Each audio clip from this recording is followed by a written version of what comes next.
3.4, using the quadratic formula. Quadratic formula is something that you can use to solve for a quadratic equation.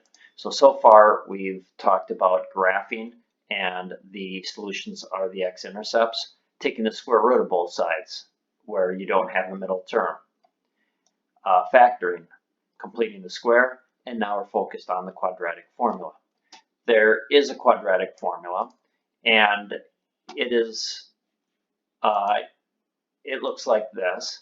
So you have a general quadratic equation, and in the quadratic equation you have letters a, b, and c.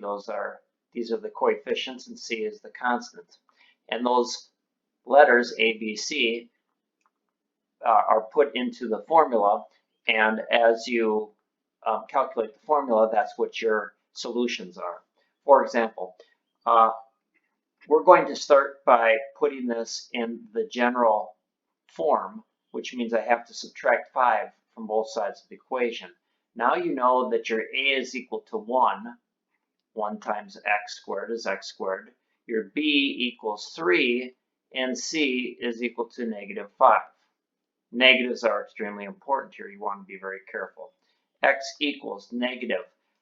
Now I go to my b, it's equal to 3.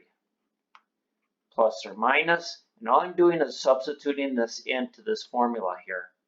And so it's going to be b squared, which is 3 squared, minus 4 times 1 times negative 5. And that's going to be over 2 times 1. By simplifying, this plus or minus means that you have the two answers. So under the square root, it's going to be 9 plus 20, which is 29, all over 2. So you basically have two answers here.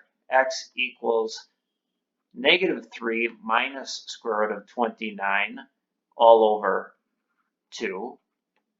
And x is equal to negative 3 plus square root of 29 all over 2. You can't simplify any of this, so your answer is just the way it is. Looking at some of these. Again, you have your a is 1, your b is negative 6, and your c is 4. Plugging them into the formula, negative b is negative 6, plus or minus square root of b squared, negative 6 squared, minus 4ac divided by 2a. Means a negative 6, positive plus or minus. Inside, let's see, this is going to be 36 minus 16 is 20, all divided by 2. Now this you can simplify. X equals 6 plus or minus, and on here, this is 4 times 5. 4 comes out as a 2, so it's 2 square roots of 5 all over 2, and you could factor out of 2 from the 6 and the 2 and have the 2's cancel, or you could think of it as two fractions. 6 over 2 is 3, and 2 over 2 is 1. So it's 3 plus or minus square root of 5. Looking at number 3, again, you want to put it in general form, so I'm going to subtract x, subtract off 8. Now you have your a, b, and c. X equals a negative 1. That's what your b is. Plus or minus, again, b squared, negative 1 squared, minus 4ac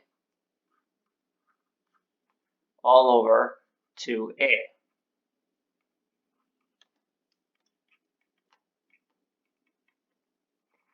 And 1, so negative 1 times negative 1 is 1, and this is going to be 160, so plus 160, so it's going to be 161 all over 10. Now, keep in mind that you have a square root. Now, whenever you have a square root, things can happen, such as this could be a perfect square. So for example, if the problem is such that this is a perfect square, you're really going to have, or you're still going to have, you're not going to have a square root anymore. If this, for example, is equal to 0, that means it's going to be plus or minus 0, which means you're just going to be left with one number. So the solution would be one solution. If this is a negative number underneath the radical, then no real solutions are going to exist. So you can have either no solutions, one solution, or two solutions.